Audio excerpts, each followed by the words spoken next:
त्यांनी 2 जागतिक युद्ध चालू केली आहेत फक्त 2 दिवसात, ते पण एप्स्टीन फाईल्स झाकण्यासाठी.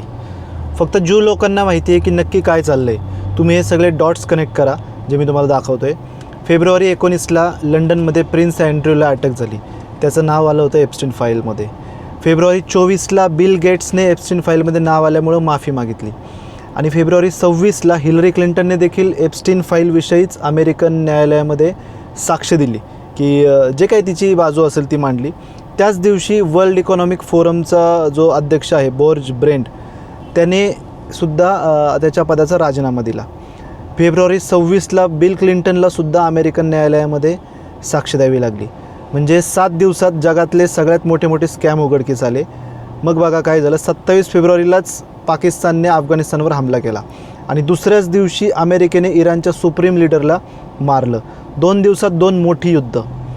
इथंच ही ज्यू लोकं कशी वागतात बघा. तुम्ही कोणतेच मोठे स्कॅम मीडियामधून कायमस्वरूपी गायब करू शकत नाही, पण तेच युद्धभूमीवर तुम्ही गाडून टाकू शकता. गेले 2-3 आठवडे न्यूज हेडलाईन्सवरती एप्स्टीन फाईलने राज्य केलेलं. सगळीकडे एप्स्टीन व्हिडिओ फोटो हे ते लीक. आणि आता हीच लोकं जे ते फाईल्स बघणारे किंवा व्हिडिओ बघणारी लोकं वेगवेगळ्या देशात होणारे धमाके मोजत आहेत. इथं पडला, इथं मिसाईल पडली, इथं ड्रोन पाडला, हे इंटरसेप्ट केलं, ते केलं. सो आत्ता कोणीच क्लिंटन आणि गेट्सविषयी कोणीच बोलत नाही आहे. आता इथंच गमतीचा भाग बघा. ज्या दिवशी इराणचं युद्ध चालू झालं त्याच दिवशी अमेरिकेचा जो संरक्षण विभाग आहे पेंटागॉन, त्याच्याकडून ओपन एआयला $1 बिलियन कॉन्ट्रॅक्ट मिळालं.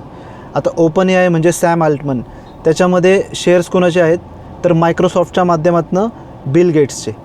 बिल गेट्सने मंगळवारीच एप्स्टीनसोबत संबंध आल्यामुळं जाहीरपणे माफी मागितली आणि शुक्रवारी लगेचच त्याच्या कंपनीला $1 बिलियन कॉन्ट्रॅक्ट मिळालं.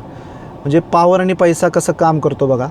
7 दिवसात इतक्या मोठ्या 7 प्रभावशाली व्यक्तींचे कांड उघडकीस आले आणि म्हणून त्यांनी 2 दिवसात 2 मोठी युद्ध चालू केली.